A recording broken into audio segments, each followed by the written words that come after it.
Hello and good morning to, welcome to PMQs with Graham Hughes. Hello to Duke Vengeance there. We've got Ivan Ambrose in the chat. If you want to join them, just hit the subscribe button. So I'm Graham Hughes. We're going to just head over to Parliament now because they're about to get started. The sound isn't, these are full screen it. The sound isn't on at the moment because they're still talking about Scotland. There's Scottish questions at the moment. But thanks for joining me. I know you've not seen much of me this morning. I've been hiding away. But we've got Ivan Ambrose there. We've got Power to the People. We've got Russell Cannon. I think that Badenoch's going to make an absolute arse of herself, as always. It wouldn't surprise me. By the way, I'm just going to skip to the other shot. Look. See that globe? That's now a Lego globe, which is really cool. Right. We're now coming to Prime Minister's questions. David Reid. PMQs.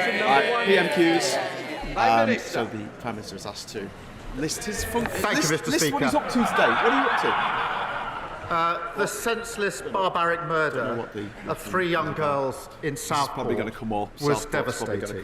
A measure of justice has been done, but for the victims, the injured and the affected, we must see a fundamental change in how Britain protects its citizens and its children. As part of the public inquiry, Mr. Speaker, we will not let any institution deflect from their failures. I like the little madness. Mr. Speaker, next Monday marks Holocaust Memorial Day. Visiting Auschwitz last week only strengthened my resolve to build a national Holocaust Memorial and Learning Centre beside this Parliament. Mr. Speaker, the whole House will also welcome the release of Emily Damari and other hostages from Gaza. We must now see the ceasefire deal implemented in full, the release of the remaining hostages and a surge in aid into Gaza for citizens. Mr. Speaker, may I also welcome Cheryl Corbell, whose young daughter Olivia was murdered in awful circumstances, and her sister Antonia to the chamber. I've met them twice, and we will change the law so that most serious offenders attend their sentencing hearings. Mr. Speaker, this morning I had meetings with ministerial colleagues and others in addition to my duties in the House. I shall have further such meetings later today. Thank you, Mr. Speaker. Before Christmas, I received nearly 1,000 handwritten letters from pupils at St Peter's Secondary School in Exeter. Each letter strongly advocated for greater support to tackle the mental health challenges faced by young people, with many sharing deeply unsettling personal stories. I'm committed to improving local mental health services to help young people build the resilience they need to live happy and healthy lives. However, Mr. Speaker, I know these challenges are not faced and not unique to my constituency and are being faced by children across our country. So can the Prime Minister please outline what steps his government are taking to enhance mental health support for our children nationwide? Prime Minister. Well, I thank him for raising an issue of huge concern in his constituency and in all constituencies. Far too many young people are not receiving the care that they need.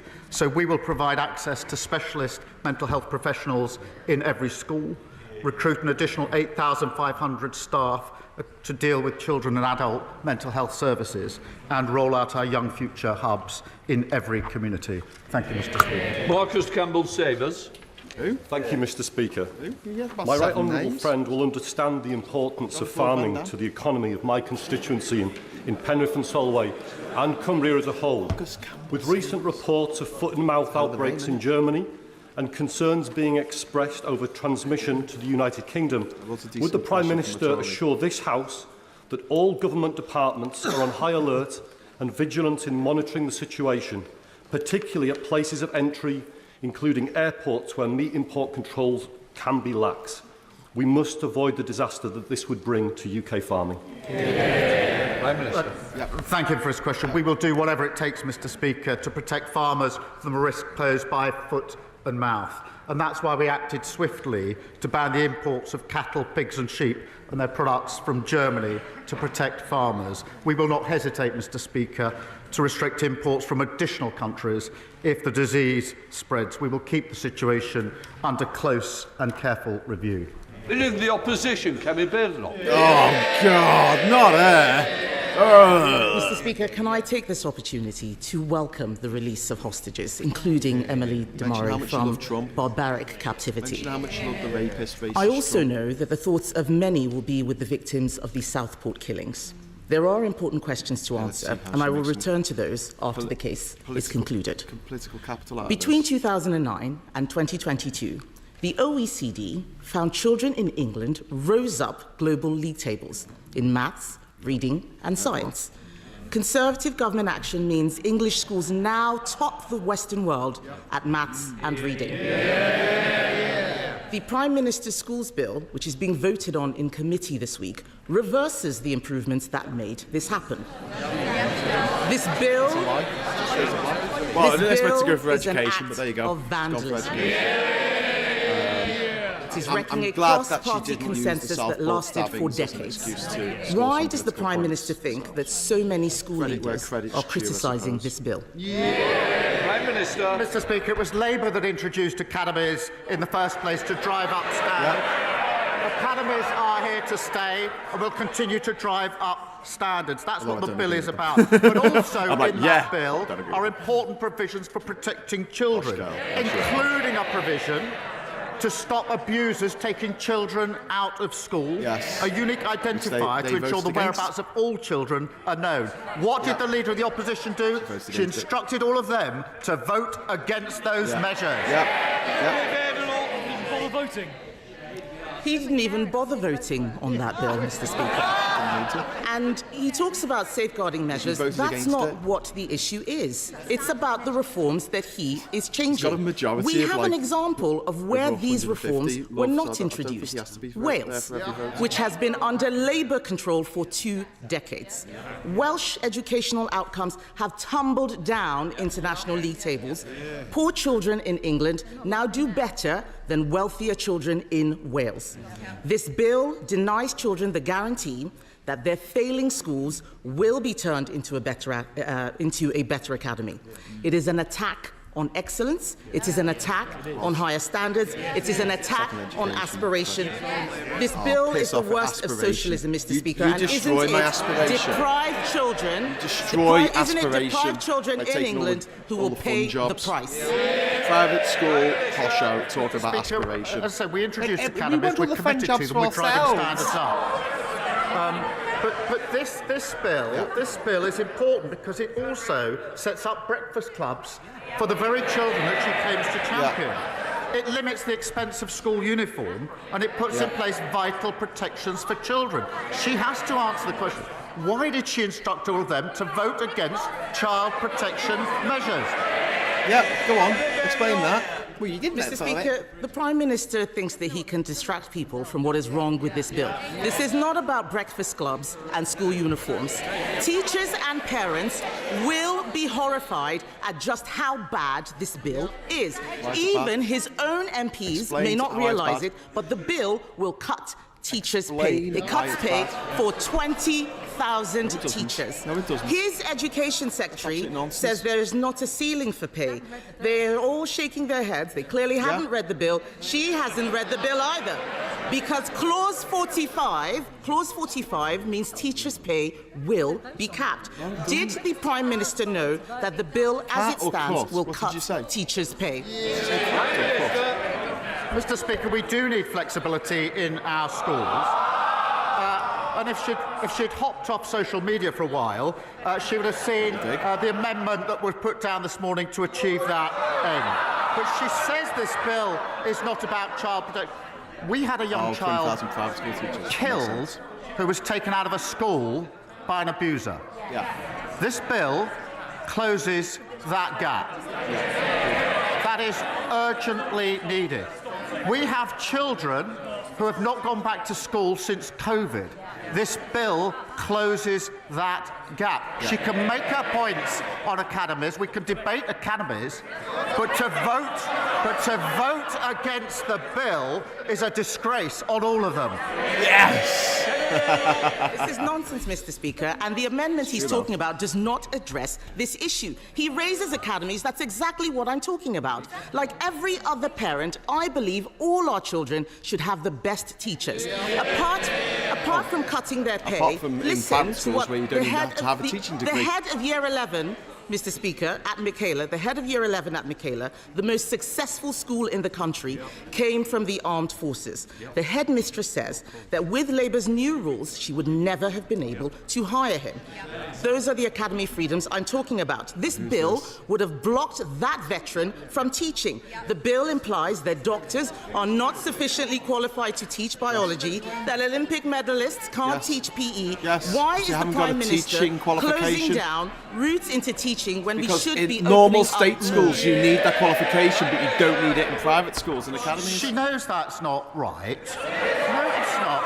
You need to do a PGCE. That's what you need to do. Look at the provisions in the bill. Simple as but that. To say there ought to be qualified teachers in our schools should not be extraordinary or opposed. And we had far too many examples in our secondary schools under their watch of teachers missing when we needed maths teachers. They championed maths. We didn't have enough maths teachers in our secondary schools, and I want every single child to have the best possible education. Kemi Badenoch. The facts speak for themselves. The standards went up under Conservative governments. What we need to know is who is benefiting. Mr. Speaker, everyone is asking who is benefiting from these changes. It's not teachers.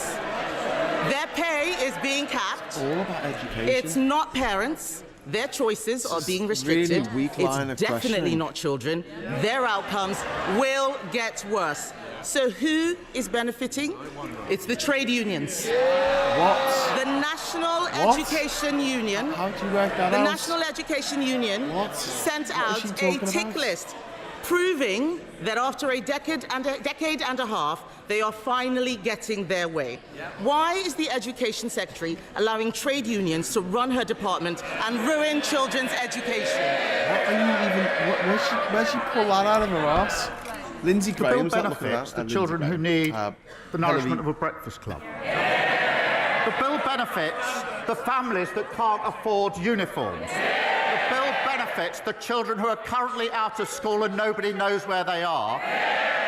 The bill benefits the children who could be taken out of school by abusers if this bill doesn't go through. She should change her mind and support these vital provisions.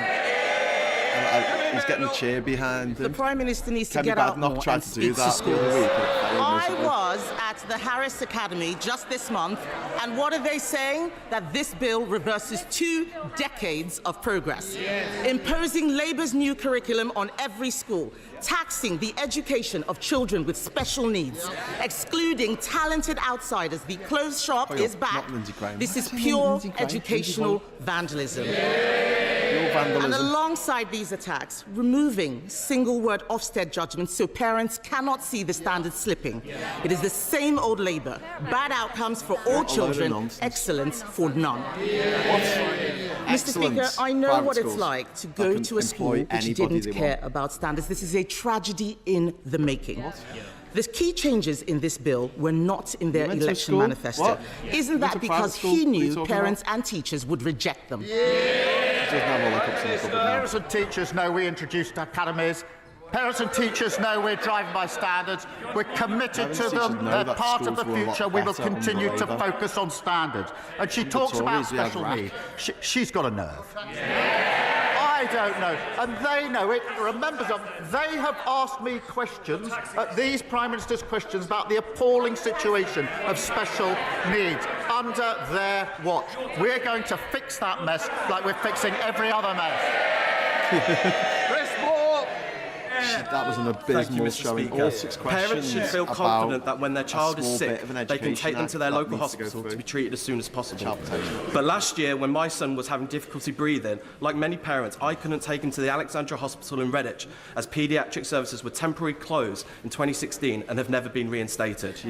As part of this government's record investment into our NHS, would the Prime Minister agree to meet with me to explore ways to enable local integrated care boards to reinstate critical services for growing towns like Redditch? Prime Minister. Well, I thank him for raising this important issue, and I know he's campaigned on it for a very long time. We are putting, Mr. Speaker, a record £25 billion investment into the NHS as part of our plan for change. Building an NHS fit for the future means places like Redditch will see lower waiting lists and services that reflect their needs.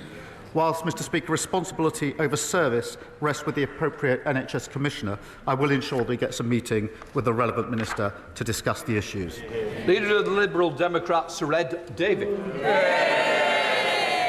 Thank you, Mr Speaker. Can I echo the Prime Minister's opening remarks about the Southport killings and Holocaust Memorial Day? Can I particularly join him in expressing our immense relief at the release of Emily Damari and celebrate the fact she's back with her mum, Mandy, and the rest of her family. Let's hope we get all the hostages released as soon as possible and the ceasefire turns into a lasting peace. Mr Speaker, last week I urged the Prime Minister to speed up the Social Care Commission so we can get the changes people need implemented this year.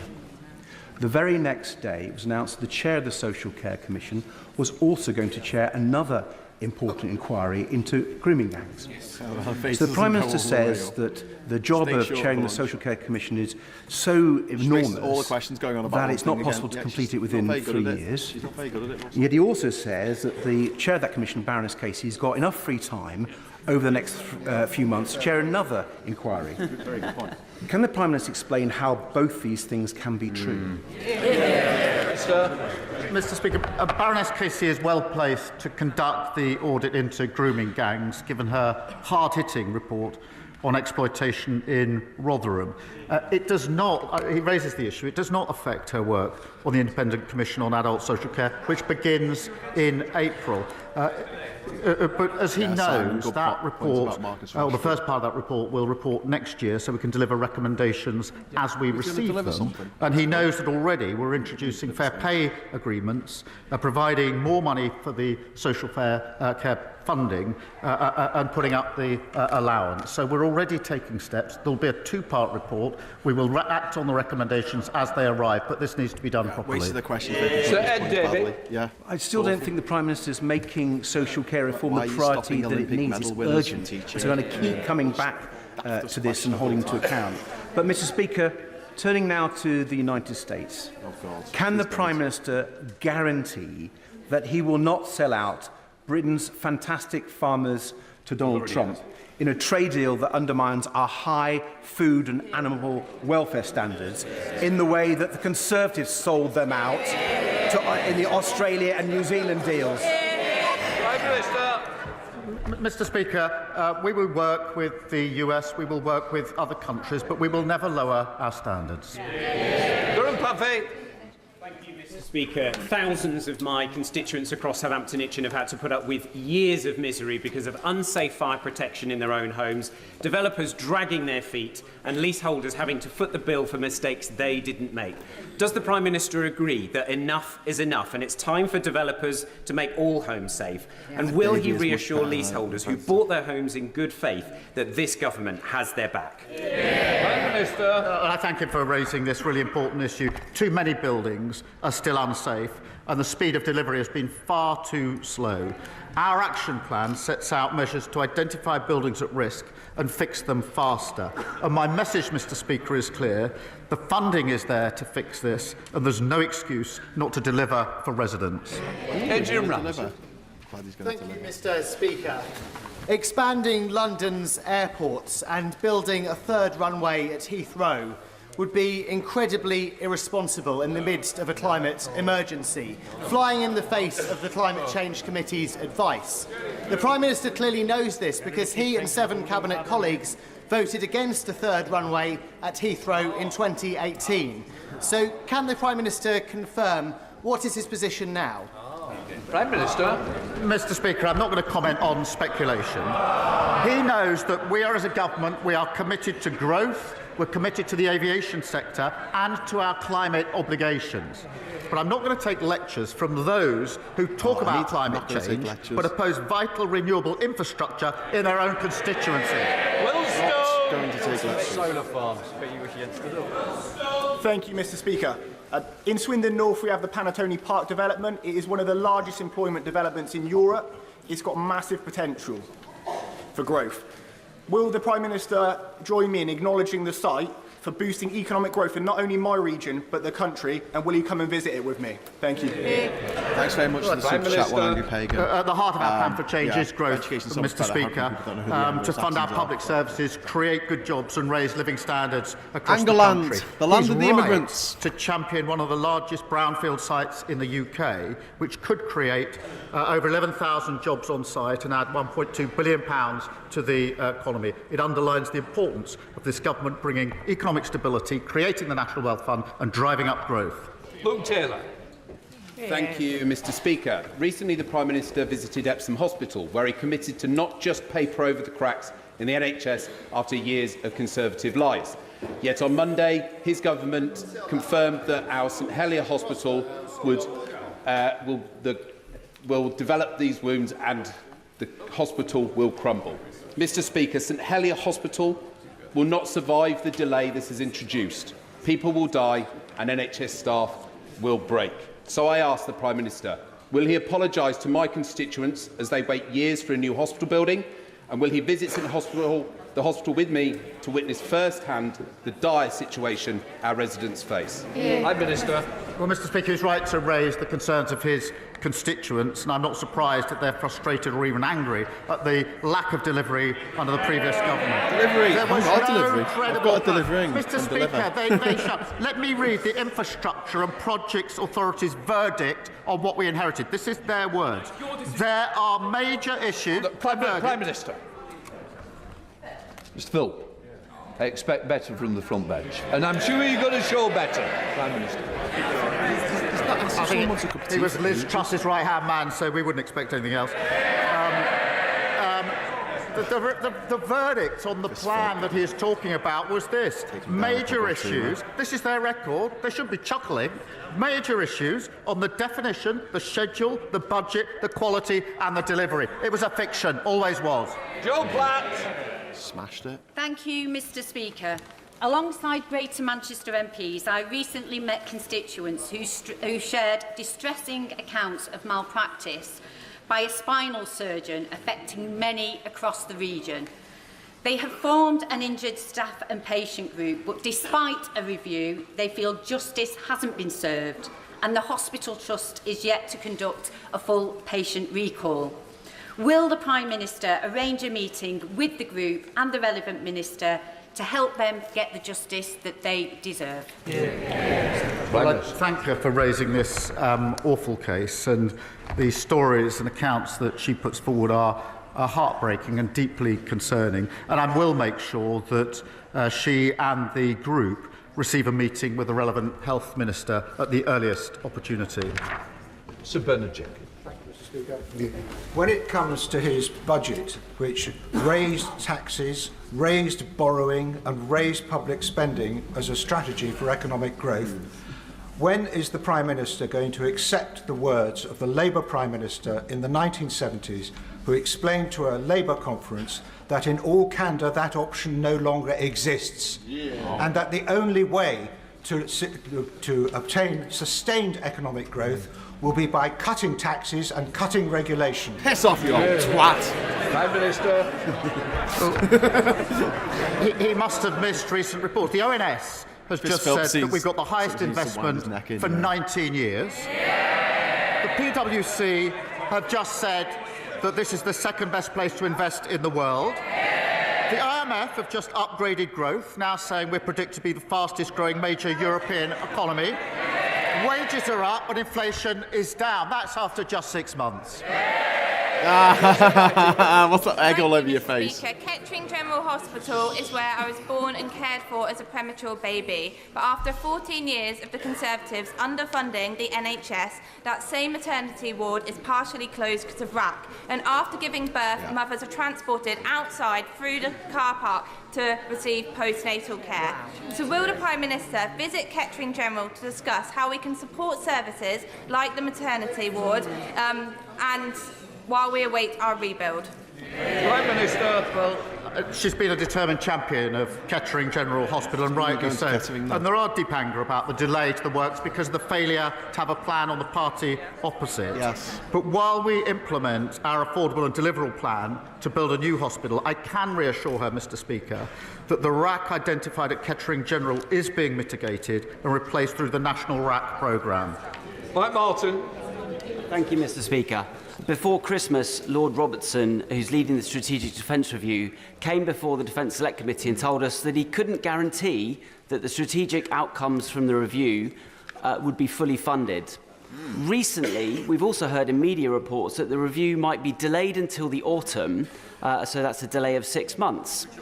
Will the Prime Minister take this opportunity to state categorically to the House that the Strategic Defence Review, with its important requirements for the defence of our nation, will be fully funded and delivered on time? Prime Minister. Of course, we're committed to that because this is a serious review into our defence. It needs to make sure that we understand the challenges we face and have the capability to deal with those challenges in the modern era. So that's the exercise that's going through. We've committed to the path to 2.5%. As he knows, the last time 2.5% was spent on defence was under the last Labour government. And that is the difference between the approach on this side of the House and the approach on that side of the House. Hartley Temple. Huddersfield Royal Infirmary has recently reduced its elective waiting list from a high of 4,000 to just 20. Will the Prime Minister join me in paying tribute to NHS staff at my local hospital? Will he ensure that the NHS learns from the HRI's innovative approaches, such as the use of AI for scans and its partnership with Huddersfield University's National Health Innovation Campus? And whilst the Prime Minister does his hospital tour, can I also invite him to Huddersfield to see the transformative work He's got to go to Kettering, he's got to go to Huddersfield. Is there any way he's got to go? The achievements of the hard-working staff at Huddersfield Royal Infirmary prove that you can bring down waiting times through our plan for change. And it is important we're applying that best practice and innovation across the NHS. We must do more. We inherited record waiting lists and we are now bringing them down. Andrew Snowden. Very much, Mr. Speaker. In what is supposed to be a honeymoon period for a new government, the Prime Minister has sacked his Chief of Staff, forced his City Minister and Transport Secretary to resign, whilst Number 10 has been briefing against the Pensions Secretary, Home Secretary and Education Secretary. Is it not time that the Prime Minister accepts that the root causes at the heart of this government are with him, not them? The root causes? The root causes of We've what? just won a landslide victory. We've got a massive majority. We're getting on with the job. And Mr. Speaker, I don't think we saw. Look at the sheer number of ministers that they got through on a yearly basis, causing instability in every conceivable department. How many was it? 13 secretaries of education. Thank you, Mr. Speaker. In 2016, I was diagnosed with colon cancer and had excellent treatment at Huddersfield Royal Infirmary. I was one of the lucky ones, as the Tory governments after 2015 failed in the fight against cancer, with over 380,000 patients in England not treated on time. What assurance can the Prime Minister offer Colne Valley residents that the reforms and extra investment he's announced will address this issue? Prime Minister. Well, can I start by wishing him a speedy recovery from his recent treatment and thank the doctors and nurses who treated him. Under the previous government, there was no progress made in diagnosing cancer at stage 1 and 2 between 2013 and 2021. That is an appalling inheritance. The badges, the we flame are badges, spending £1.5 billion on new surgical hubs and diagnostic scanners to ensure cancer patients get the care that they need. Thank you. Mr. Speaker, eating disorders are the mental health disorder with the highest mortality rate. We have 1.2 million sufferers at least. Some are being told that they are now too ill to be treated. Yet eating disorders are entirely treatable. Today, the Eating Disorder APPG is publishing its report of how to make eating disorder services fit for purpose. Can I ask the Prime Minister to pay very close attention to that report? Prime Minister. Can I start by recognising her dedicated work and campaigning on this issue for many years. NHS England is expanding eating disorder treatment services, including crisis care and intensive home treatment. And as she knows, the Online Safety Act will prevent children from encountering harmful content that promotes eating disorders to services. And we will look very carefully, obviously, at the report that is being published and consider its recommendations. Mike's in the chat. So, hey, Mike, how you doing? Mr. Speaker, in the past few days, Luton has suffered 2 stabbings, as well as 1 woman murdered, another seriously injured, and a manhunt is currently underway for the suspect. This January alone, there has been at least 12 recorded violent offences in Luton. After decades of being funded as a rural police force, Bedfordshire has had to make do with special grants to tackle serious and violent crime. Does the Prime Minister agree that proper police funding is essential for keeping people in Luton North safe, and will he ensure Bedfordshire Police receive the grants we need to fight crime on our streets? How do the people effectively thank you for raising the administration for the last 14 years? She and I have met far too many families devastated by this senseless violence. We are taking urgent action to ban zombie-style knives and regulating the online sale of knives. It is unacceptable that these murder weapons can be bought with 2 clicks. Technology is there to stop it, and we're going to take action. And on the resources, we're putting an additional 13,000 police into neighbourhood roles and allocating £85 million to Bedfordshire Police in funding to keep her constituents safe. Iqbal Mohammed. Mr. Speaker, may I associate with the remarks from the Prime Minister regarding the ceasefire and the release of hostages, and let's all pray that the remaining hostages on both sides are released as soon as possible. Since the ceasefire in Gaza came into effect, Israeli forces have placed the whole of the West Bank under strict military inspection as part of the Iron Wall operation. The IDF has launched a large-scale offensive operation in the city of Jenin, with numerous drone strikes on the infrastructure and a military raid by IDF troops and special forces in the occupied West Bank. At least 9 people have been killed by Israeli forces and 40 people injured, including several healthcare workers. What steps is the government taking to urgently protect Palestinians, including healthcare workers, and to prevent atrocities in the West Bank? And will he outline the UK's response to the ICJ advisory opinion on Israel's unlawful occupation? Minister. I'm deeply concerned by what's happening in the West Bank. And we've raised it a number of times in the various exchanges that we've had, but I am deeply concerned about it, and we're doing everything we can to alleviate the situation. Sarah Edwards. Thank you, Mr. Speaker. Tamworth Castle, boasting 1,000 years of history, was recently added to the Heritage at Risk Register following my campaign about its future. Despite needing repairs, it provides a unique and valuable learning environment, welcoming both the public and schools to learn about Tamworth's rich history. Will the Prime Minister come and visit Tamworth Castle to see how an 11th century castle is providing 21st century learning opportunities whilst promoting local heritage? Can I thank you for a kind invitation? I particularly enjoyed Tamworth's recent FA Cup heroics against Tottenham, albeit they didn't quite win. Mr. Speaker, we are committed to protecting our most vulnerable heritage. Yeah, that was the point that she was making. Historic England is working closely with Tamworth Borough Council to preserve this local treasure for future generations. It's particularly important to continue school visit programmes supporting our mission to get every child the best opportunities areas in of life. a county being Mr. Speaker, across England there are 95,000 students who attend non-academised sixth form colleges. Of those colleges, 32 are currently on strike because the government didn't settle the funding for them back in last summer. I wonder, could the Prime Minister tell me whether he intended to create a 2-tier education system for sixth form students who are the victims of the COVID crisis? Prime Minister. We have put more money into colleges, and it's really for them to deal with these disputes, as she knows. Lee Ingham. Thank you, Mr. Speaker. From Stafford to Eccleshall to Loggerheads, my constituents are sick and tired of having their properties and businesses devastated by flooding. The last Conservative government did not invest enough in flood prevention measures to stop this from happening.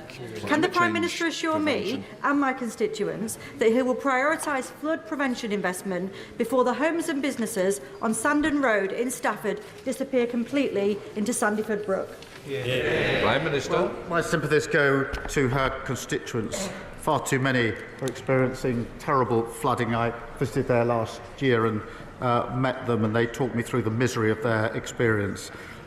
We inherited flood defences in their worst condition on record. We are now investing £2.4 million in flood defences to better protect communities, and committed £60 million to support farmers impacted by the extreme weather. Rebecca Smith. The climate change question, it didn't really mention climate change. Have Did you hit see that? 5%. Borrowing is billions above forecast. Retail sales have slumped. Does the Prime Minister still believe the Chancellor is doing a good job? I thought she was just reading out their last record. Hey. Final question, Matt Turmit. Thank you, Mr. Speaker. Excuse me. Before the last election, the Conservatives baselessly promised a fully funded scheme to deliver a new Watford hospital, something they have failed to achieve in 14 years. Does the Prime Minister share my frustration and that of my constituents that they unforgivably failed to budget for its construction, and Watford will only get its new hospital built and paid for thanks to the properly planned approach of this Labour government? I'm not surprised his constituents are frustrated. There was never a plan. The funding only ever existed in Boris Johnson's imagination. It was pure fiction. They know it. We have an affordable and delivery plan to build these new hospitals, and that includes Watford General, and we'll be getting on with it. That completes Prime Minister's questions. Okay, and then we will cut the sounds. Cut the sounds. So that's it. That's it. That's nearly it for me for today as well. I'm glad you could join us for Morning Brew.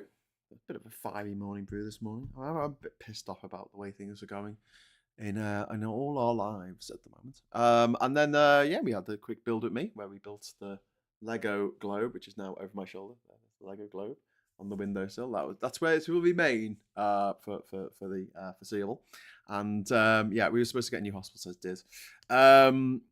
Indeed. Blah, blah, Labour, blah, blah, blah, blah. Sit the fuck down, says Duke Vengeance. So just in terms of performance of the leaders of the opposition parties there, you had an absolutely appalling performance by Kemi Badenoch. I can't quite believe how bad she is at it. Like, I remember when Keir Starmer first started as the opposition leader, and obviously it was during COVID and Parliament wasn't sitting and all that. But when he actually got into it, he asked pretty good questions. There was this expression, wasn't there, that he was quite not procedural, but there was an expression that people used to describe the way that Keir Starmer would approach the questions. It was kind of like it was very loyally, very barrister-like, and he skewered people like Boris Johnson into a corner. Like, he absolutely skewered them when they admitted, like Boris Johnson did, he lied to Parliament. That was part of his downfall. He was found to have lied to Parliament, and Keir Starmer managed to get him into that trap. So whereas Keir Starmer, I don't think he started off very well, maybe, and that might have been more to do with nerves, or it might have been to do with COVID and all that. I think he grew into the role of being a decent leader of the opposition when it came to PMQs and asking the Prime Minister, various Tory Prime Ministers, or three of them that they had, various questions. I think he did a good job of it. The guy before him I thought was fucking awful, but that's another story.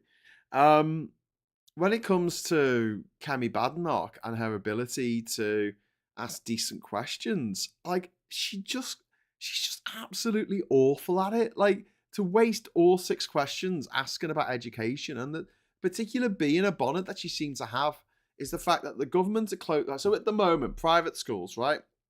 First of all, you can take your kid out of school and no one really checks on what you're doing to them. Okay, so that's a safeguarding issue. Secondly, private schools don't have to have qualified teachers, so they can get anyone. There's a pedo in the school. The pedo's mate from their pedo club can come and apply to be a teacher in that school with no educational qualifications whatsoever. And she's saying, "Oh, what if a doctor wants to become a teacher? Well, fucking do a PGCE." Turn it the other way around. Oh, what if someone who's a teacher, a biology teacher, wants to be a doctor? Are you going to stop them? No, but they need to get a fucking medical degree so they know what they're doing, because practicing medicine isn't necessarily the same thing as actually doing medicine, especially in a school. It's different from a university where you could have a lecturer or someone who's coming in to promoting their knowledge. Doesn't necessarily need to have a teaching qualification to do that. The reason, the big difference is they're teaching adults, whereas the teachers in our primary schools and our secondary schools are teaching children. There is a safeguarding issue, a loophole that Labour is trying to close. And of course, the pedo lovers over in the Conservative Party are like, no, we don't want this, we don't want this. And she wasted 5-6 questions asking about this thing that just doesn't matter. Ivan Ambrose, thank you very much for the super chat, mate. The audacity of that Tory preaching about the turnover of ministers and governments. Yeah, all two of them. Like I said at the time, I think I'd like, how many education secretaries did the Tories get through? Could someone get a figure on that? Was it 7? Was it 8? Was it 13? Was it something? It was a lot. Mike Dick says, I confirm that colon cancer is a real pain in the arse. Yeah, I could imagine. I hope you're all right, Mike, and I hope that you got seen today. Let us know, and you text me if you don't want to talk about it. But if you want to let us know in the chat, did you go in today? Did you get zapped, or are they still doing a software update? Yeah, power to your elbow, Mike, for sharing. Says Billy. Yeah, absolutely. And if you, Graham, boost your sound, please. Yeah, I can. Sorry, am I really quiet? Why am I quiet? Add a bit of gain. There you go. Add a bit of gain, and I also need to. I need to. What's that word? Orate? It's not orate, is it? It's just I need to project my voice in an authoritative manner, in a authoritative manner, and tell those people below me, the hoi polloi, that they should pay all the tax in the fucking world, and I should pay none. Because I was born rich and I like money. That's my money. You can't have my money. Oh shit, my house is on fire. Quick, somebody save me. Oh no, there's no one there to save me because I didn't want to pay any fucking tax. Oh dear, what a shame. What a shame. She thinks those who can do, those who can't teach. Maybe, Alf. There was a really good campaign for becoming a teacher about 20 years ago, where it's those who can teach, which I thought was really good, subverting that and putting it on its head. But yeah, the idea that just because you're good at it, like I would make a fantastic geography teacher, but in a million years, I would not imagine it would be a good idea to just let me walk into a school and start teaching, because I don't have any education in teaching. I don't have a diploma in teaching. I don't know how to teach necessarily, which is something that I think we all found out, anyone who's got kids in the house, during lockdown, where you had to teach your own kids. Yeah, that was fun. Imagine doing that with 30 of the little bastards. Yeah, indeed. Juka says, I reckon she's just trying to get a job for Seagulls. Probably. Yeah, she's going, he's shit. Take him. Why can't we take the shit teacher? This guy, he was a former government minister, almost. Kinda. What was he? He was the deputy leader, was he? What was that? That was Neanderthal, wasn't he? He was the deputy chairman of the fucking Tory party or something mad. What was all that about? Zapping at 3 p.m. today after 2 days of the machine's been scuppered by a software update. Well, at least you're getting it zapped today, Mike, and all the best with it. And I hope it doesn't knock you for 6 too much. But let us know how you get on. Mike put up an incredibly funny cartoon. I don't know if you saw it the other day on his socials, and it was Mike outside the zapping machine. That's the technical term for it. And the nurse saying, as a result, as a side effect of all this, you'll have the testicles of someone 20 years younger, And Mike replies in the cartoon, do I have to give them him back? Which is bad. And the idea of just having bollocks that are 20 years younger is just, it's kind of bizarre. It's just like a weird thing to tell someone. Like, yeah, your bollocks, mate. They're gonna look the fucking bollocks. Anyway, Ivan, thank you very much for another super chat. That's very kind of you, mate. Cheers. I wish my brain wasn't how it is, autistic and severely mentally ill. I want to function in life how others take it for granted. Ivan, I can see absolutely from your point of view.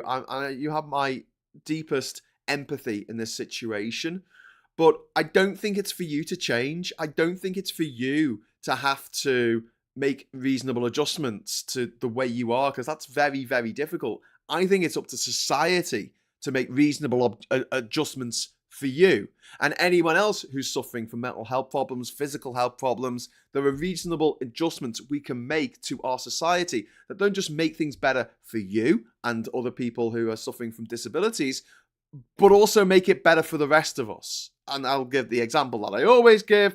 Every fucking film at the fucking cinema should have fucking subtitles. End of. Because that wouldn't just help people like my partner who's profoundly deaf. It would also help me. It would help me because I can't really follow a film unless it's got subtitles because of my mental health stuff. So yeah, help people out who maybe English isn't their first language and it's hard for them to understand what people are saying. If they can read it at the same time, makes it a bit easier for them. 10% of the population of the country suffer from hearing loss. And so you're shutting those people out from ever going to the cinema because there's literally no point. And the only time they put subtitle showings on are at inconvenient times during the day because deaf people don't, have full-time jobs or whatever, lol. But yeah, I really do feel like it is up to society to take into account people's needs and make reasonable adjustments to help with those.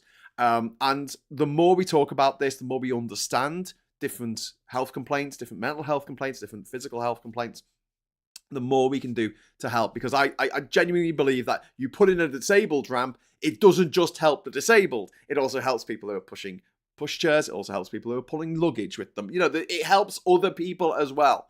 Having a space for wheelchairs on a train also helps people who've got a bike on the train if there's no wheelchair there. Having those things set up for disabled people, it's not an inconvenience to me. In fact, it makes my life easier in many, many cases and makes your life easier as well. So yeah, absolutely. 11 education ministers, Mickey Gove to Bridget Phillipson. Wow, 11 education ministers. And she's talking about the City of London minister having to resign in ridiculous circumstances because her auntie was the Prime Minister of Bangladesh and that she's been ousted. I mean, quite rightly she's been ousted. She didn't seem like a very good person, but what can you do? Anyway, right, I'm going to get off now. I'm off to Liverpool. Woo! I better go get packed. I've got 12 minutes to break everything down, put everything in the car, and drive off to Liverpool. Yeah, wish me luck. 11 minutes now. So listen, thank you so much for watching. I'll be back in the morning broadcasting from Liverpool at 9:30. Hopefully not too hungover, and I'll see you then, I guess. Thanks for watching. Thanks for taking part in this. I mean, I really, really appreciate everyone watching this, and especially people who are putting stuff into the chat. And I don't just mean the super chats because they're awesome, obviously, but I really need this channel. I really need to know that there are people out there who are feeling the same way as me about what's the direction in which the world is going. Because if I just relied on the mainstream media, if I just relied on the usual shit that comes up when you go onto social media, I would be really, really despairing right now. The reason I'm not despairing is because of you.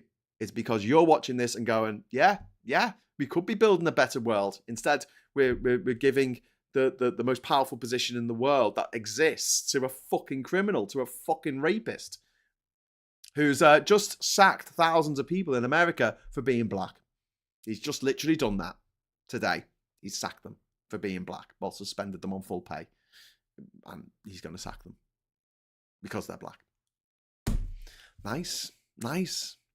since he's a DEI hire, technically, because, you know, it kind of went towards people who were privately educated like Trump was, do you think we could have a thing saying, well, actually, you benefited from nepotism? You're a little nepo baby, Donny. You're a little nepo baby. That's what you are. So we're going to have to turf you out the office, right? Put you in jail where you belong. Safe journey, Graham. Thank you very much, Ivan, for that. Yeah, it's a case of buzzing through Barnard Castle, the A66 over to near over into Cumbria, and then down the M6. That's the usual route I take. Hate the M62.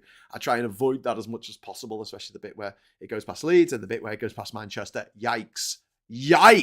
Stops being the M62 for a bit. Becomes the M60.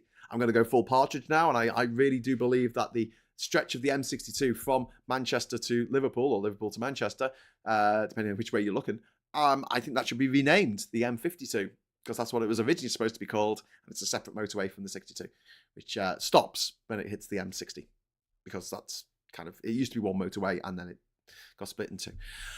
Anyway, right, because technically it's in the 5 segments of motorways, so it should start with a 5, not a 6. This goes around like a clock from London. Right, anyway, I'm going.